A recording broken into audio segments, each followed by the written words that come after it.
Sabe aquela parte do corpo que a gente mais encara no espelho, mas que, talvez menos entenda de verdade? O abdômen. Exato, a parede do abdômen. Hoje a gente vai mergulhar fundo nela.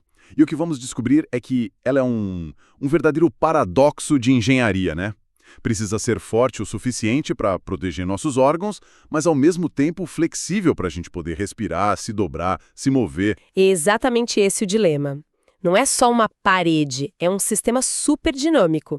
Vamos explorar como o corpo resolveu esse desafio, desde os mapas que a gente vê na superfície até as camadas mais profundas que formam essa estrutura incrível. Perfeito. Então vamos começar por fora, pelo que é visível.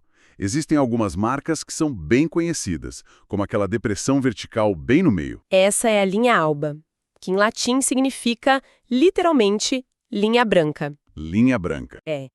É uma faixa de tecido conjuntivo bem fibrosa que serve de ponto de ancoragem para vários músculos do abdômen, sabe? Ela não é um músculo, mas sim um ponto de encontro deles. Faz todo sentido. E nas laterais, contornando o músculo principal, tem uma curva mais sutil. A linha semilunar. Isso. E claro, o que todo mundo quer saber. As linhas horizontais que formam a famosa barriga tanquinho. Então não é um músculo só liso? De jeito nenhum. O músculo reto abdominal é um músculo longo, vertical, mas ele é interrompido por essas faixas de tendão, as interseções tendíneas. Ah, então são elas que criam a aparência de gomos? Exatamente. E o fascinante é que esses marcos visuais não são só estéticos, né? Eles são a ponta do iceberg de uma organização muito mais funcional. Para a medicina, por exemplo, a gente usa mapas bem mais práticos. Ouvi falar de um sistema de 4 quadrantes. Parece meio um jogo de batalha naval para localizar a dor. A analogia é ótima.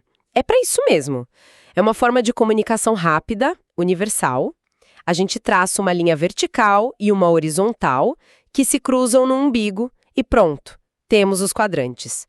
Superior direito, superior esquerdo, inferior direito e inferior esquerdo. Isso já direciona o pensamento. Com certeza. Se um paciente chega na emergência com dor e fala dor no quadrante inferior direito, isso já acende um alerta para apendicite, por exemplo. E cada quadrante tem seus moradores principais, imagina. Exato. No superior direito, a gente tem o fígado, a vesícula biliar. Uma dor ali pode ser um problema de cálculo biliar, por exemplo. No inferior direito, o apêndice, como você falou. Isso. E já no inferior esquerdo, encontramos a parte final do intestino grosso, o cólon sigmoide, que é uma área comum de diverticulite. Certo. O sistema de 4 quadrantes parece ótimo para uma emergência, mas me parece um pouco bruto. Para um diagnóstico mais refinado, os médicos usam algo com mais precisão. Com certeza. Aí a gente entra no mapa de alta resolução. O sistema de 9 regiões. 9 regiões? Ele é criado por 4 linhas imaginárias. 2 verticais, que descem do meio de cada clavícula, e 2 horizontais. A de cima passa logo abaixo das costelas e a de baixo conecta os pontos mais altos do osso do quadril. E isso cria uma espécie de jogo da velha no abdômen, com 9 bairros bem definidos. Perfeito. E cada um tem um nome específico que nos dá uma localização muito mais exata. Lá em cima, sobre as costelas, temos as regiões hipocondríacas. Bem no meio, na boca do estômago, é a região epigástrica. Ao redor do umbigo, a umbilical. E lá embaixo, a região púbica, ladeada pelas regiões inguinais. E essa precisão toda é importante porque Porque às vezes a dor que a gente sente não está onde o problema realmente está. Espera um pouco. Isso parece contraintuitivo.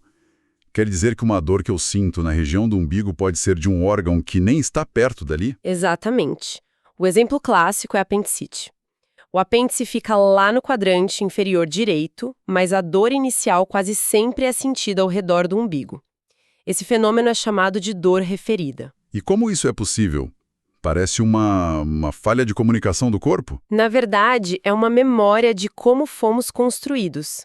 A resposta está no nosso desenvolvimento embrionário. No desenvolvimento. Isso.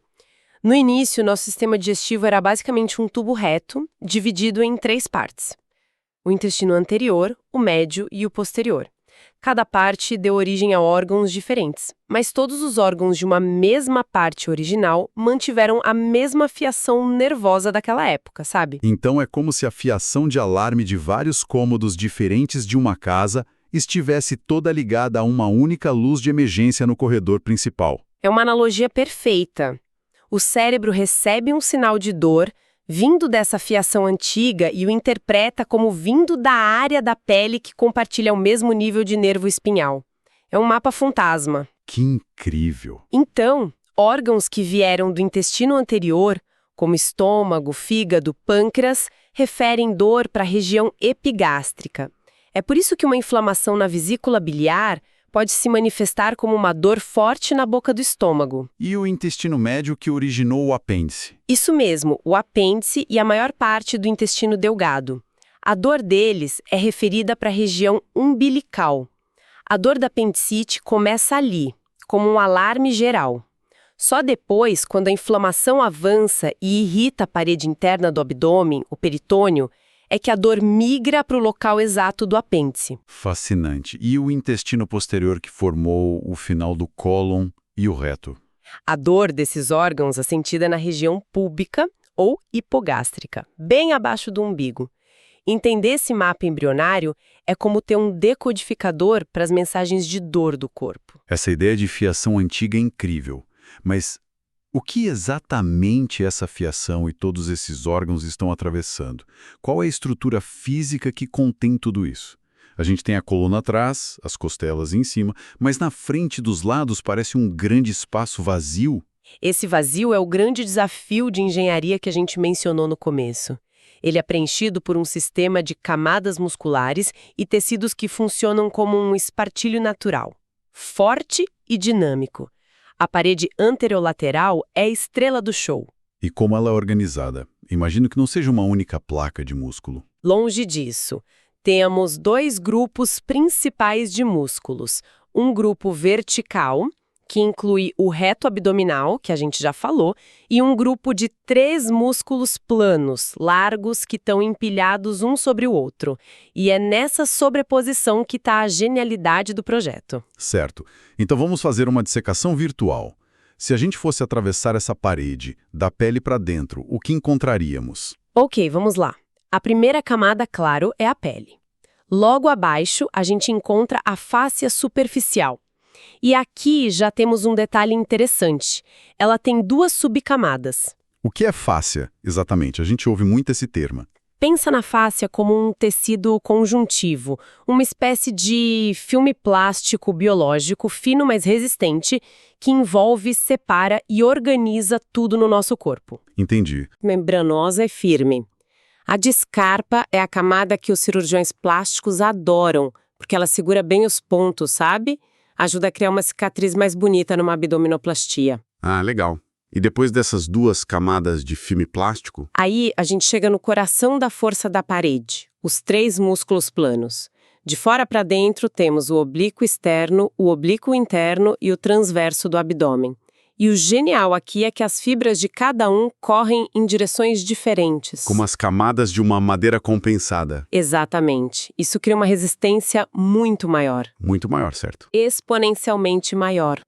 As fibras do oblíquo externo correm para baixo e para frente, tipo quando a gente coloca as mãos nos bolsos da calça. As do oblíquo interno correm na direção oposta, para cima e para frente. E as do transverso do abdômen, o mais profundo, correm na horizontal, como um cinto. Uma treliça. Uma treliça multidirecional que nos dá força para torcer o tronco, nos dobrar e, crucialmente, para estabilizar a coluna. Uma única camada de músculo jamais conseguiria fazer isso. E qual o papel específico do transverso, o mais profundo? Ele é o nosso espartilho natural, nosso cinturão de força interno. Quando você tosse, espirra, levanta algo pesado, é ele que se contrai com força para aumentar a pressão dentro do abdômen e proteger sua coluna. É um músculo fundamental para a estabilidade do corpo. Uau! É uma arquitetura muito mais sofisticada do que eu imaginava. O que vem depois dessa muralha de 3 camadas? Depois do músculo transverso, a gente encontra mais uma camada de fáscia, a fáscia transversal. A seguir, uma camada de gordura extraperitoneal. Ok. E, por fim, a última fronteira antes dos órgãos, o peritônio parietal. É a membrana serosa, lisa e brilhante que forra toda a cavidade abdominal. Uma vez que você atravessa, você está oficialmente dentro da cavidade peritoneal. Que jornada. E toda essa complexidade tem outras implicações clínicas diretas, né? Vi que existe também um mapa elétrico da pele, os dermátomos. Sim, é outra camada de informação essencial. Cada faixa de pele do nosso corpo é inervada por um nervo específico que sai da medula espinhal. Tá. No abdômen, 2 marcos são super importantes. A pele ao redor do umbigo corresponde ao nível do nervo espinhal T10. E a região da virilha, a inguinal, corresponde ao nível L1. T10 e L1. E saber disso tem uma aplicação prática imediata, por exemplo, no parto. Exatamente, é um exemplo perfeito. Quando uma anestesia epidural é aplicada para aliviar as dores do parto, como a equipe médica sabe se ela está funcionando bem? Testando a sensibilidade. Isso, eles testam. O anestesista vai usar algo frio ou um toque leve para verificar se a sensação foi bloqueada do umbigo para baixo, ou seja, do nível T10 para baixo. Se a pele nessa região estiver dormente, eles têm a certeza de que os nervos que carregam a dor do útero e do canal de parto também estão bloqueados. É a anatomia em ação, garantindo a segurança e o conforto do paciente. Precisamente. E compreender essas relações anatômicas com precisão é fundamental não só para especialistas, mas para qualquer pessoa em formação na área da saúde. Exato. E para estudantes que precisam dominar esse nível de detalhe, ter as ferramentas certas é essencial. Falando nisso, se você é estudante e quer se preparar de verdade, entra agora em medcube.com.br, baixa o app e aproveita o maior banco de questões do Brasil, com provas anteriores de todas as instituições, questões comentadas, resumos práticos, aulas completas e flashcards prontos para revisar onde quiser. É o tipo de recurso que transforma o estudo dessa complexidade toda em algo muito mais gerenciável. Sem dúvida. Bons materiais de estudo são cruciais, porque a anatomia não é só decorar nomes, né? É entender como todas essas partes se conectam e funcionam juntas. Perfeito. E já que falamos de todas essas camadas sobrepostas, me parece que existe um ponto final importante na nossa análise. Uma estrutura que precisa atravessar toda essa muralha que acabamos de construir.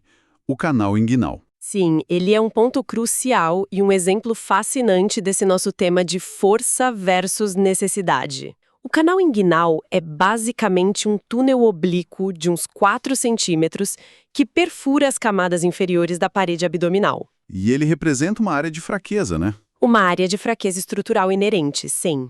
Mas, por que o corpo criaria um ponto fraco de propósito? Porque é uma passagem necessária. O conteúdo que passa por esse túnel varia com o sexo. Nos homens, é por onde passa o cordão espermático, levando vasos, nervos e o ducto deferente protestículo, que se desenvolveu dentro do abdômen e precisou descer para o escroto. Ah, claro. Nas mulheres, a passagem é bem menor e contém o ligamento redondo do útero que ajuda a mantê-lo no lugar. Então, recapitulando. A gente desvendou o abdômen em múltiplos níveis. Vimos que ele tem mapas para diagnósticos rápidos e precisos, que a dor pode contar uma história sobre nosso desenvolvimento e que a parede em si é uma obra de engenharia com múltiplas camadas. Exato. E o ponto central é que a parede abdominal não é uma barreira estática. É um sistema ativo que gerencia a pressão interna, protege os órgãos e se adapta a cada movimento nosso.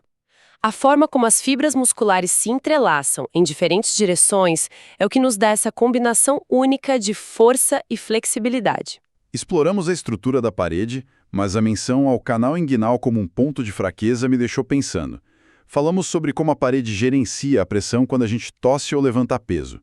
O que acontece quando essa pressão encontra um desses pontos fracos, como o canal inguinal? Essa é a pergunta fundamental.